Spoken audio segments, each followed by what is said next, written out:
All right, let's just dive right in. Today, we're going to unpack a really powerful and pretty provocative metaphor for, the online world we're all living in. It comes from this critique called the Trough of Tribal Idiocy. And honestly, it paints a pretty vivid and unsettling picture of how we talk to each other now. So we're going to break down exactly what that means. So the source material just, boom, hits you with that line right from the get-go. And it's totally meant to be jarring, right? It's supposed to make you stop and go, wait, what? What is this trough he's talking about? Well, it's a metaphor. It's a metaphor for all those digital spaces, the ones where we spend so much of our time. Okay, so let's officially step into the trough. The author pictures it as this place that's always on. It never closes. Just think about it for a second. Every single social media feed, every comment section you've ever scrolled through, that's a table at this trough. There's always an endless supply of something to consume. But what are we actually consuming? And maybe more importantly, what are the rules for sitting down to eat here? Every social space has its rules, right? Some are written down, some you just figure out. And the trough is no different. But here's the thing. The source argues these aren't rules for like a healthy, productive conversation. Nope. They're exactly what the subtitle says. They're the rules for how to act in a mud pit. And here they are, the three core rules. They are so simple, but they're also just devastatingly accurate. First up, no listening. It's all about broadcasting your own opinion, not receiving anyone else's. It's a one-way street. Second, no nuance.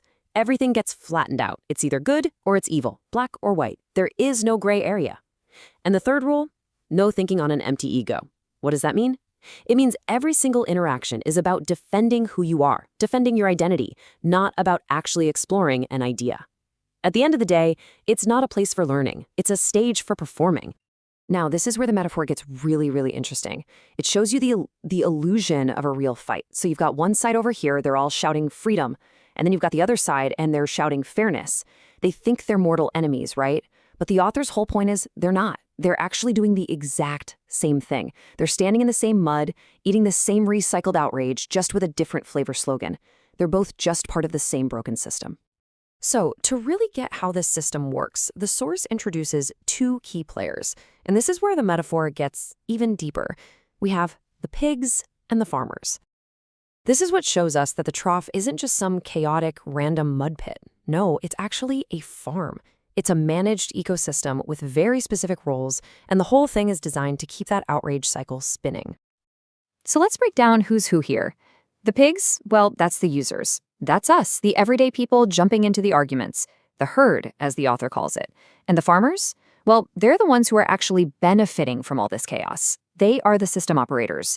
Think politicians trying to rally their base, influencers who build their whole brand on conflict, or news outlets that need those clicks they get from outrage. They don't even have to create the mess. They just have to make sure the trough stays full and keep serving it up.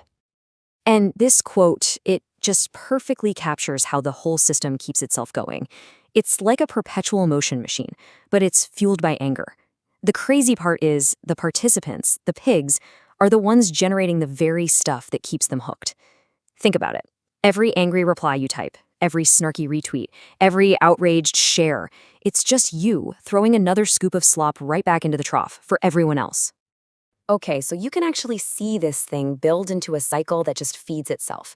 Here's how it goes. Step 1, someone throws out an insult, and that becomes the feed. Step 2, a retweet or a share refills the trough. Then, step 3, the farmers, the system operators, they jump in and sprinkle in a new trending hashtag, to give it a little different flavor. And finally, step 4, the herd goes nuts fighting over it, which creates, you guessed it, more insults. And the whole thing starts all over again. It is designed to never run out. So the obvious question here is, was it always like this? Did we just start out in the mud? And the source material argues pretty strongly. No, it wasn't. So this next part is all about how the environment itself got changed, how the water in the trough went from being clean to, well, completely murky. And the key thing to get is that this wasn't an accident. It was a redesign.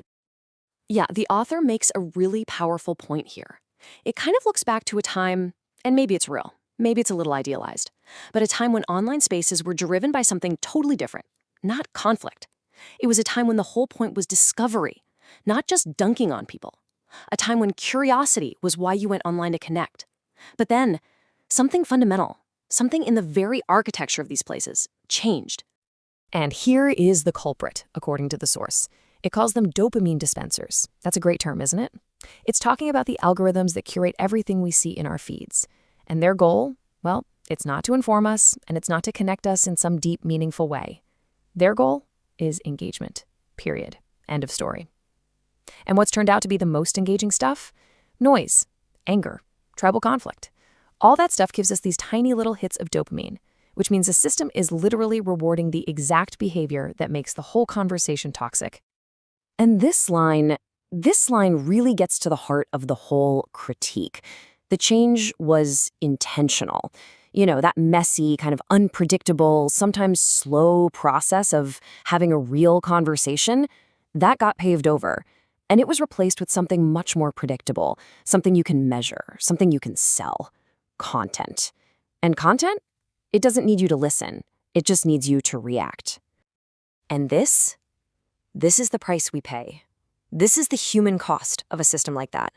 When you are constantly fed a diet of content that does nothing but confirm what you already believe and constantly shows you how awful the other side is, what happens?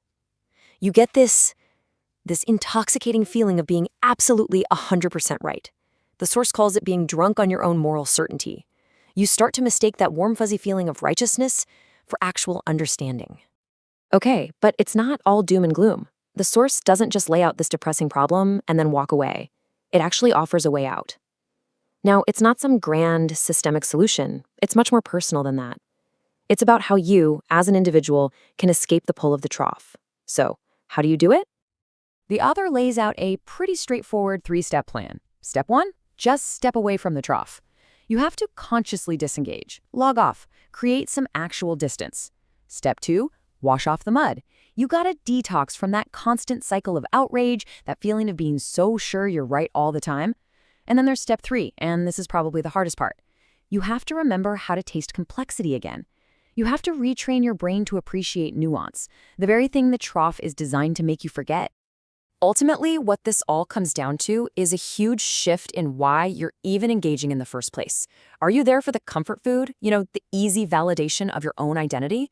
Or are you actually there because you have a genuine hunger for the truth, even when that truth is messy and uncomfortable and maybe, just maybe, proves you are wrong about something? And that really is the final question the source leaves us hanging with. The real challenge isn't just about logging off for a bit. It goes way deeper than that.